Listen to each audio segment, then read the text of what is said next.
برادران اسلام، ذوالحج کا یہ بابرکت مہینہ ہے۔ اس مہینے میں ہم ایک دن خوشی کا عید الاضحیٰ مناتے ہیں، لیکن اس کے ساتھ ساتھ تاریخ اسلام کی ایک بہت ہی دردناک شہادت وہ بھی اسی ماہ مبارک سے جڑی ہے۔ ذوالحج کی 18 تاریخ کو خلیفہ سوم حضور نبی کریم صلی اللہ علیہ وآلہ وسلم کے داماد، جنہیں یکے بعد دیگرے 2 بیٹیاں آقا نامدار صلی اللہ علیہ وآلہ وسلم نے نکاح میں دی۔ پہلے حضرت سیدہ رقیہ رضی اللہ تعالیٰ عنہ کا نکاح فرمایا۔ جب وہ وصال فرما گئی تو اپنی دوسری بیٹی حضرت ام کلثوم رضی اللہ تعالیٰ عنہ کا نکاح حضور علیہ السلام نے ان سے کیا۔ حضرت سیدنا عثمان ابن عفان رضی اللہ تعالیٰ عنہ، ان کی شہادت اسی ماہ مبارک کی 18 تاریخ کو ہے۔ اگر ہم نسبی حوالے سے حضرت سیدنا عثمان ابن عفان رضی اللہ تعالی عنہ کی فیملی کو دیکھیں تو 5ویں پشت میں آپ کا شجرہ نسب آقا نامدار صلی اللہ علیہ وآلہ وسلم آپ کے ساتھ ملتا ہے۔ حضرت عثمان بن عفان بن ابو العاص بن امیہ بن عبد الشمس بن عبد مناف، اس طرح یہ 5 رشتے ہیں جہاں پہ جا کے آپ کا جو سلسلہ نسب ہے یہ حضور علیہ السلام کے اجداد سے مل جاتا ہے۔ حضرت عثمان غنی رضی اللہ تعالیٰ عنہ کی نانی جان، جن کا نام ام حکیم البیضاء تھا، یہ حضرت عبد المطلب رضی اللہ تعالیٰ عنہ جو نبی کریم علیہ السلام کے دادا جان ہیں، ان کی بیٹی تھی۔ اس طرح حضور علیہ السلام کے والد گرامی حضرت عبداللہ رضی اللہ تعالیٰ عنہ اور حضرت عثمان غنی رضی اللہ تعالیٰ عنہ کی نانی جان ام حکیم البیضاء، یہ آپس میں بہن بھائی تھے۔ تو اس طرح یہ بھی ایک نسبی رشتہ حضور صلی اللہ علیہ وآلہ وسلم سے ملتا ہے۔ تو حضرت عثمان غنی رضی اللہ تعالیٰ عنہ 4تھے نمبر پر اسلام لانے والے اہل ایمان میں سے تھے۔ حضرت سیدنا ابو بکر صدیق رضی اللہ تعالیٰ عنہ، حضرت علی شیر خدا رضی اللہ تعالیٰ عنہ، حضرت زید بن حارثہ رضی اللہ تعالیٰ عنہ، مردوں میں سے 3 جب ایمان لا چکے تو 4تھے ایمان لانے والے حضرت سیدنا عثمان غنی رضی اللہ تعالیٰ عنہ۔ آپ کو اللہ تعالیٰ نے شروع سے ہی سلیم فطرت عطا فرمائی، اور آپ فرمایا کرتے تھے کہ زمانہ جاہلیت کی جو برائیاں تھیں، شراب عام تھا، جوا عام تھا، زنا عام تھا، اللہ تعالیٰ نے اس دور میں بھی ان کو ان برائیوں سے، ان لتوں سے محفوظ رکھا۔ جب نبی کریم علیہ السلام نے نبوت کا اعلان فرمایا تو یہ ایک ایسا دور تھا کہ جو ہی کوئی صفا پہ کھڑے ہو کے آپ اعلان نبوت فرماتے ہیں مشکلات کے پہاڑ کھڑے ہو گئے۔ اس دور میں اپنے آپ کو مسلمان کہنا کوئی آسان کام نہیں تھا، بلکہ وہ دور تھا کہ جس میں اگر کسی نے اپنے آپ کو اوپنلی ڈکلیئر کر دیا آئی ایم مسلم، میں نے حضور علیہ السلام کے دین کو مان لیا، تو یہ بے شمار مصیبتوں، تکلیفوں، اذیتوں کو دعوت دینے اور گلے لگانے کے مترادف۔ ان حالات میں حضرت ابو بکر صدیق رضی اللہ تعالی عنہ نے جب تبلیغ فرمائی، آپ کی تبلیغ سے متاثر ہو کر آپ ایمان لے آئے۔ جب آپ ایمان لائے تو آپ کی فیملی نے مخالفت کی، اس حد تک مخالفت کی کہ سامان ڈالنے کے لیے جو بوریاں ہوتی ان میں آپ کو ڈال دیا جاتا، مارا جاتا، آپ کی سانس بند ہو۔ صرف ایک ڈیمانڈ تھی کہ جس نبی کی دعوت کو تم نے قبول کر لیا ہے اس سے واپس پلٹ آؤ، جو ہمارا طریقہ بتوں کی پوجا کا چل رہا ہے تم اسی پر چلو۔ لیکن حضرت عثمان غنی رضی اللہ تعالی عنہ نے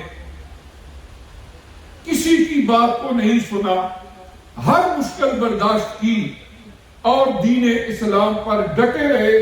پھر اللہ نے وہ مقام عطا فرمایا، دردناک شہادت ضرور ہوئی لیکن اللہ تعالیٰ نے دنیا کے اندر بھی اور آخرت کے اندر بھی اعلیٰ ترین درجات انہیں عطا فرما دی۔ یہ وہ ہستیاں ہیں جو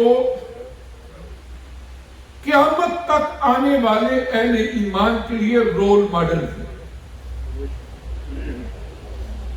ایک تو ان کی لائف ہسٹری سے یہ بات پتہ چلتی ہے کہ کوئی آسان کام نہیں تھا اس دین اسلام کو قبول کر لینا اس دور میں، لیکن جن ہستیوں کے دلوں میں اللہ نے اس نور کو ڈال دیا انہیں دنیا کی تکلیفیں اور پریشانیاں اس رستے سے ہٹا نہیں سکی، اور ہر دور میں اہل ایمان پر آزمائشیں آتی رہی۔ اللہ تعالیٰ نے حضرت عثمان غنی رضی اللہ تعالی عنہ کو دنیاوی دولت سے نوازا۔ آپ کپڑے کا کاروبار کرتے تھے اور زمانے جاہلیت جب آقا علیہ السلام نے ابھی نبوت کا اعلان نہیں فرمایا تھا، اس زمانے میں بھی آپ کا بہت بڑا بزنس تھا۔ عرب جو جزیرۃ العرب ہے اس میں طائف کا علاقہ وہ ہے جو سرسبز ہے، جہاں پر کھیتی باڑی ہوتی ہے، سبزہ ہے۔ باقی آپ جتنا بھی ایریا دیکھیں گے خشک علاقہ ہے۔ ہم مکہ مکرمہ سے مدینہ طیبہ جب سفر کرتے ہیں تو آپ کو لہلاتے کھیت نہیں نظر آئیں گے، خشک پہاڑیاں نظر آئیں گی، بنجر زمینیں نظر آئیں گی۔ اس قسم کا وہاں حالات اور ماحول تھا۔ اس وجہ سے لوگوں کا جو ذریعہ معاش تھا زیادہ تر وہ بزنس تھا، اور لوگ مال سیریا تک، شام تک لے کے جاتے، وہاں سے مختلف آئٹم جو لوگوں کی ضرورت ہوتی وہ لے کے آتے۔ اس طرح وہ کاروبار کیا کرتے تھے۔ تو حضرت عثمان غنی رضی اللہ تعالی عنہ نے بھی کاروبار کو ہی اپنا ذریعہ معاش بنایا، اور پھر اللہ تعالیٰ نے آپ کو اتنی دولت دی کہ ایک اندازے کے مطابق اس زمانے میں مکہ مکرمہ کے جو امیر ترین شخص تھے وہ حضرت سیدنا عثمان غنی رضی اللہ تعالیٰ۔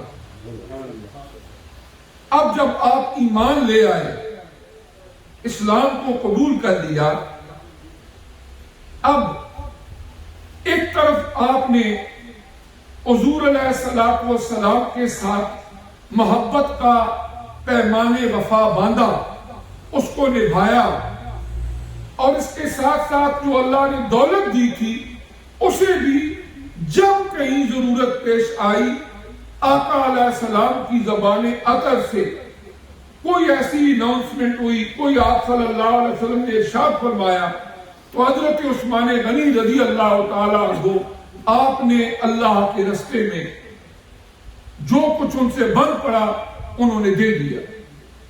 اور ایک موقع پر جس کو جیش الاسرہ کہا جاتا ہے اور غزوہ تبوک کہا جاتا ہے، غزوہ تبوک کے موقع پر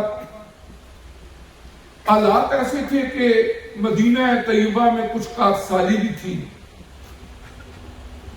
لوگوں کے حالات اچھے نہیں تھے. ادھر سے جنگ کے بادل منڈلانے لگے جس کو غزوہ تبوک کہا جاتا ہے.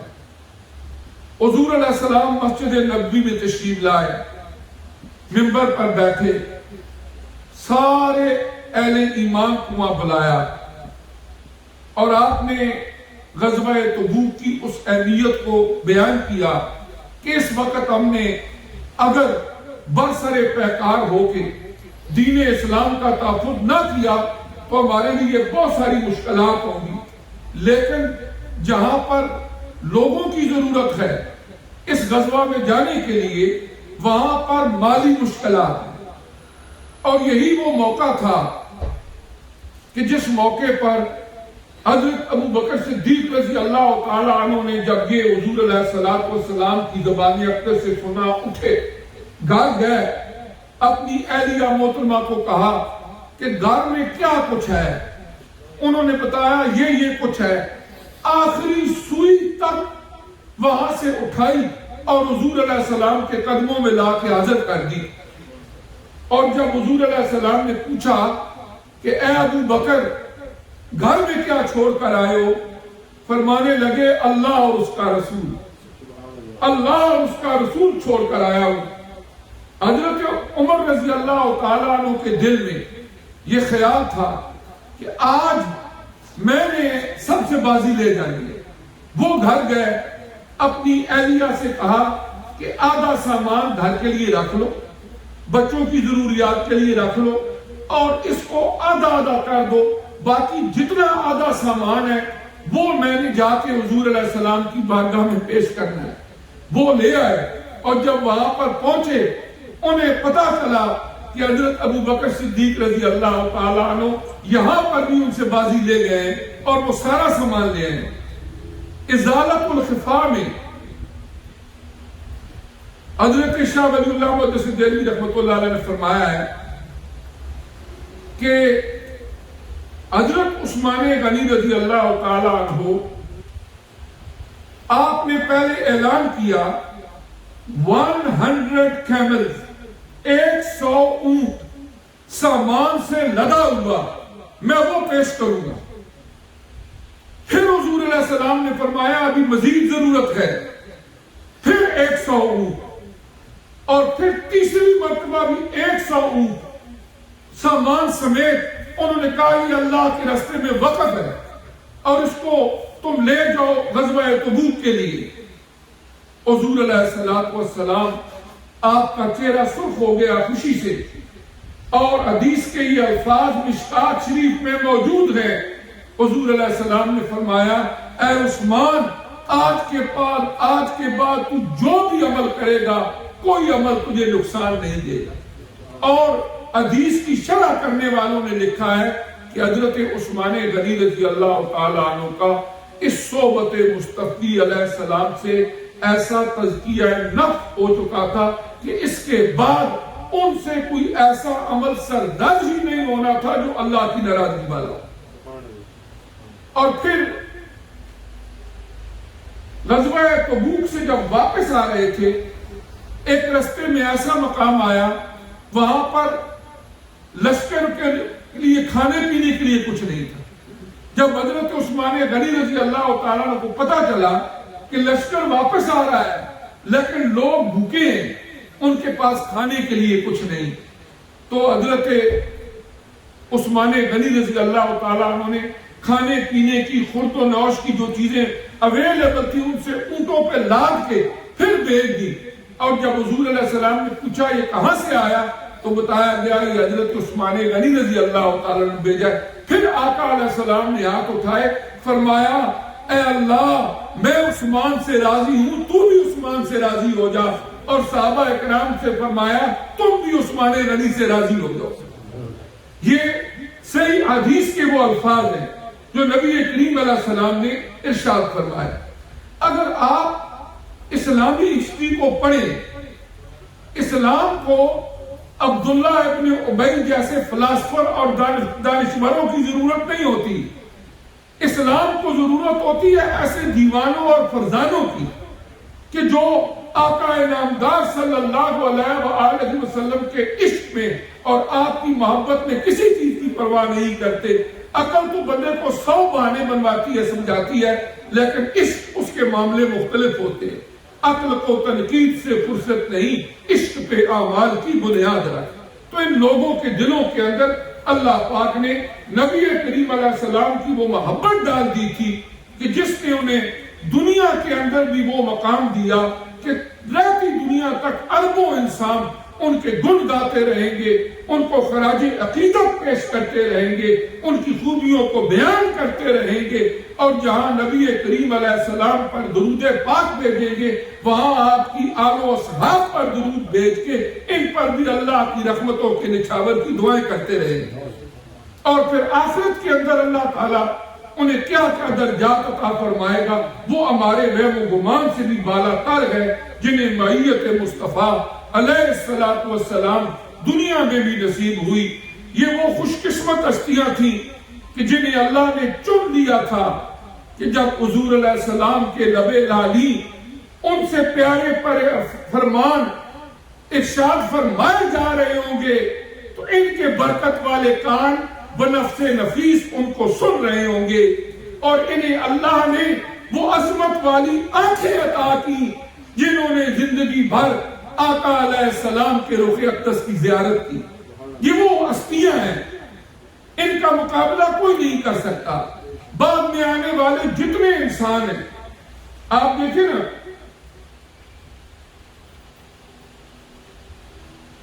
اگر حضور علیہ السلام کے بعد آنے والے جتنے انسان ہیں، متقی، پرہیزگار، مشائخ، شب بیداریاں کرنے والے، صدقہ و خیرات کرنے والے، تسبیح و تعلیل کرنے والے، بڑے پرہیزگار، متقی، ان سب کی نیکیوں کو اکٹھا کریں، آپ ایک مینار بناتے چلے جائیں، جہاں پہ جا کے اس مینار کی انتہا ہوگی وہاں سے مقام صحابیت کی ابتدا ہو، وہاں سے ادنا صحابی کے مقام کا آغاز ہوتا ہے.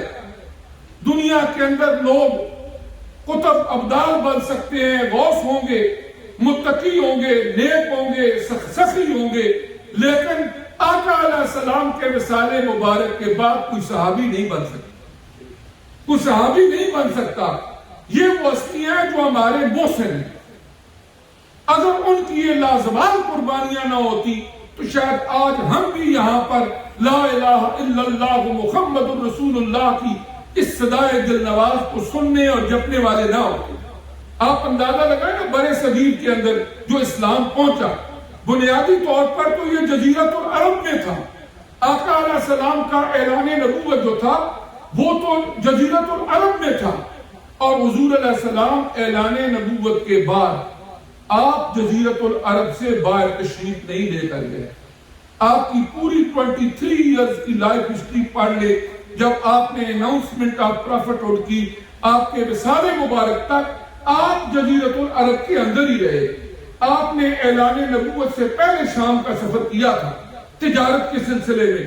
حضرت خدیجہ الکبریٰ رضی اللہ تعالی عنہ کا وہ مال لے کر بعد میں انہوں نے پیغام نکاح بھیجا، پھر آپ کی شادی ہوئی، وہ علیحدہ واقعہ ہے. لیکن اعلان نبوت کے بعد آپ کو جزیرت العرب میں رہے. لیکن 1,40,000 صحابہ کرام تو میدان عرفات میں موجود تھے حجۃ الوداع کے موقع پر. لیکن آج آپ حج کے لیے، عمرہ کے لیے جائیں، آپ کو چند صحابہ کرام کی قبریں جنت البقیع میں نظر آئیں گی، کہیں جنت المعلی میں نظر آئیں گی. ان کی تعداد میکسیمم سینکڑوں یا ہزاروں میں ہوگی. باقی صحابہ کرام حضور علیہ السلام کا ایک ارشاد گرامی اس کو انہوں نے پلے باندھا کہ جب آپ اپنی اونٹنی قصوہ پہ بیٹھ کر عرفات کے میدان میں ذوالحج کے مہینے کی 9 تاریخ کو خطبہ حجۃ الوداع ارشاد فرما رہے تھے. آپ نے اپنے خطبے میں فرمایا لا فخر لعربی علی عجمی ولا لعجمی علی عربی ولا لاحمر علی اسود ولا لاسود علی احمر ان اکرمکم عند اللہ اتقاکم. کہ آج میں اعلان کر رہا ہوں کسی عربی کو اجمی پر کوئی فخر نہیں، کسی عربی کو اور کسی اجمی کو عربی پر کوئی فخر نہیں، کسی گورے کو کالے پر اور کالے کو گورے پر کوئی فخر نہیں. اگر تم میں اللہ کے ہاں کوئی عزت والا ہے تو وہ ہے جس کے دل میں تقوی اور پرہیزگاری، جس کے دل میں تقوی اور پرہیزگاری ہے اللہ تعالیٰ کے ہاں وہ عزت والا ہے، وہ عظمت والا ہے. جب آپ نے حقوق العباد اور حقوق اللہ کے حوالے سے جو بیسک چیزیں تھی وہ بتا دی، اس کے بعد آپ نے فرمایا کہ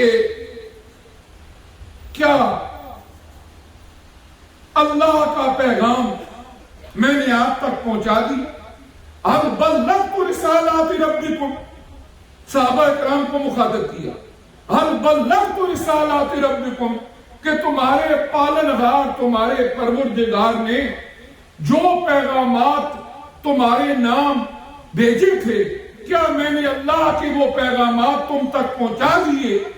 صحابہ کرام نے یک زبان ہو کر کہا اے اللہ کے پیارے رسول صلی اللہ علیہ وآلہ وسلم، آپ نے وہ پیغام پہنچایا ہی نہیں، وہ پیغام پہنچانے کا حق ادا کر دیا. حضور علیہ السلام کی آنکھوں سے آنسو جاری تھے. آپ نے اپنی انگلی شہادت کا 3 مرتبہ آسمان کی طرف اشارہ کیا اور فرمایا اللہ مشہد، اللہ مشہد، اللہ مشہد. اے اللہ اتنے تیرے بندے گواہ ہیں کہ جس مقصد کے لیے تو نے مجھے مبعوث فرمایا میں نے ان فرائض نبوت کو ادا کرنے میں اپنا حق ادا کیا. اے اللہ تو بھی گواہ بن جا، اے اللہ تو بھی گواہ بن جا، اے اللہ تو بھی گواہ بن جا. جب آپ نے 3 دفعہ یہ ارشاد فرمایا، اس کے بعد جو بات آپ نے فرمائی، فرمایا کہ فَلْيُبَلِّغِ الشَّاهِدُ الْغَائِبُ. کچھ لوگ تو وہ ہیں جو یہاں موجود ہیں، لیکن چونکہ نبی کریم علیہ السلام کا دین تا قیام قیامت پوری انسانیت کے لیے ہے. پہلے نبی آئے، سورہ الاعراف پڑھ کے دیکھ لے، قرآن کی سورہ الشعراء پڑھ کے دیکھ لے. جب کوئی نبی اپنی قوم سے مخاطب ہوتے کہتے یا قوم، یا قوم، اے میری قوم. لیکن جب نبی کریم صلی اللہ علیہ وآلہ وسلم کی بعثت ہوئی، اللہ تعالیٰ نے صرف کسی ایک قوم کے لیے نہیں، کسی ایک جزیرہ کے لیے نہیں، کسی ایک خطہ زمین کے لیے نہیں، بلکہ آپ کو تا قیام قیامت آنے والے سارے انسانوں کے لیے نبی بنا کے بھیجا. تو حضور علیہ السلام نے فرمایا فَلْيُبَلِّغِ الشَّاهِدُ الْغَائِبُ. جو یہاں موجود ہیں یہ میرا پیغام یہاں سے لے اور ان لوگوں تک پہنچا دے جو یہاں پر موجود نہیں. صحابہ کرام نے اس فرمان کو پلے باندھا، جزیرۃ العرب سے اٹھے. اسلام کی تاریخ کے اوراق گواہ ہیں، ابھی پہلے 100 سال مکمل نہیں ہوئے تھے حضور علیہ السلام کے اعلان نبوت کو کہ دنیا کے 3 براعظموں کے اندر اسلام کا جھنڈا لہرا رہا ہے. براعظم ایشیا، براعظم افریقہ اور براعظم یورپ. 3 براعظموں کے اندر اسلام کا جھنڈا لہرا رہا تھا اور اس کا سہرا ان ہستیوں کو جاتا ہے جنہیں ہم اللہ کے پیارے نبی صلی اللہ علیہ وآلہ وسلم کے صحابی کہتے ہیں، جنہیں اللہ نے یہ اعزاز دیا رضی اللہ عنہم ورضوا عنہ. اللہ ان سے راضی ہے اور وہ اللہ سے راضی ہے. جن سے راضی ہونے کا سرٹیفکیٹ اللہ نے قرآن میں دیا کہ وہ اللہ سے راضی ہو گئے، اللہ ان سے راضی ہو گیا. ان ہستیوں کو اللہ نے یہ توفیق دی کہ انہوں نے اس دین اسلام کو وہاں سے لے کر جہاں تک بن پڑے دشت و دشت ہیں دریا بھی نہ چھوڑے ہم نے، بحر ظلمات میں دوڑا دیے گھوڑے ہم نے۔ اور آج بھی وہ دریا افریقہ کے موجود ہیں کہ جہاں پر لوگوں کے اوپر ظلم ہو رہا تھا اور ظلم کی انتہا تھی۔ بربر قبیلہ وہاں پر اپنی چودراہٹ کے لیے لوگوں کے گلے کاٹ رہا تھا، لوٹ مار کر رہا تھا۔ اور جس طرح فرعون کے نام سے فرعونیت کا لفظ ہے جس کا مطلب ہوتا ہے جبر، اسی طرح بربر قبیلے کی وجہ سے اردو، فارسی، عربی میں بربریت کہا جاتا ہے، ظلم کی انتہا۔ اور اس وقت مسلمان جب وہاں پہنچے، آگے پانی آ گیا، اس طرف والے قبیلوں کو آپ نے مظلوموں کو چھڑا دیا، اب پانی آ گیا، گھوڑے تھے، انہوں نے اللہ سے التجا کیا، اللہ پاک ہم گھوڑے دریا میں ڈالنے لگے ہیں، ان کو پار چڑھانا تیرا کام ہے۔ اللہ نے خیر و عافیت سے ان گھوڑوں کو دوسری طرف پہنچا دیا، اور وہاں پر جن لوگوں پر ظلم ہو رہا تھا اس بربر قبیلے کے ظلم و ستم سے ان کو نجات دلائی۔ تو اس طرح علامہ اقبال رحمۃ اللہ نے شکوہ میں، جواب شکوہ میں یہ لکھا کہ دشت و دشت ہیں دریا بھی نہ چھوڑے ہم نے، بحر ظلمات میں دوڑا دیے گھوڑے ہم نے۔ اس طرح یہ ہے کہ حضور علیہ السلام کے صحابہ کرام رضوان اللہ تعالی علیہ مجمعین وہ ہمارے محسن ہیں، انہوں نے قربانیاں دی، اپنی جانوں کی قربانیاں دی، شہادت کے رتبے پائے، اپنا مال قربان کیا۔ اور آپ اندازہ لگائیں، مکہ مکرمہ میں رہ رہے ہیں، حکم ہو گیا کہ ہجرت کرنی ہے، کسی ایک صحابی نے بھی لیک و لال نہیں کی۔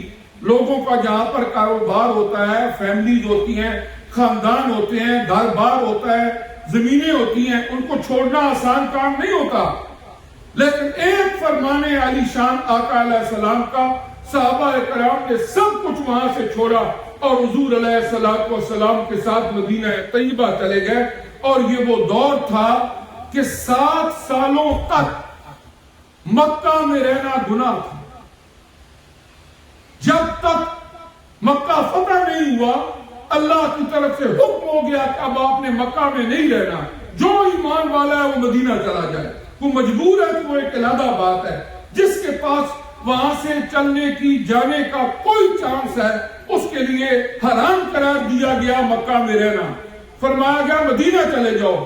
پھر جس وقت 8 ہجری میں مکہ فتح ہوا، اللہ پاک نے مسلمانوں کو فتح و نصرت عطا فرمائی، اس کے بعد ہی حج کا حکم آیا، اس کے بعد ہی حج بیت اللہ شریف سال 10 ہجری میں حضور علیہ السلام نے ایک حج ادا فرمایا، اور اس سے پہلا سال سن 9 ہجری کے اندر حضرت ابو بکر صدیق رضی اللہ تعالیٰ عنہ کی امارت میں پہلا حج اسلام ادا فرمایا گیا۔ اس طرح یہ ہے کہ صحابہ کرام نے یہ قربانیاں دی، وہ سب کچھ چھوڑ کے وہاں پر مہاجر ہو کے وہاں پر چلے گئے۔ اور پھر اللہ پاک نے قرآن پاک کی آیات میں ان مہاجرین کو اور ان انصار کو، ان کے فضائل بیان کر کے اللہ کریم نے ان کی عظمتوں کو بیان کیا، جن کی عظمتوں کو اللہ کا قرآن بیان کرے، جن کی قربانیاں دین اسلام کی بقا کا سبب بنے، جنہیں حضور علیہ السلام اپنی محبتوں سے نوازیں، ان کے بارے میں ٹیڑھی زبان سے بات کرتے ہوئے بھی ہمیں شرم بھی آنی چاہیے اور ہمیں احتیاط بھی کرنی چاہیے، اس لیے کہ کہیں ایسا نہ ہو کہ ہماری کوئی بندہ بھی جو صحابہ کرام کے بارے میں ایسی بات کرتا ہے، کسی کے بات کرنے سے ان کا کچھ نہیں بگڑے گا، لیکن جو کرنے والے ہیں کہ ایسا نہ ہو کہ ان کا بہت کچھ بگڑ جائے۔ اللہ پاک مجھے بھی آپ کو بھی سمجھنے کی، عمل کی توفیق عطا فرمائے۔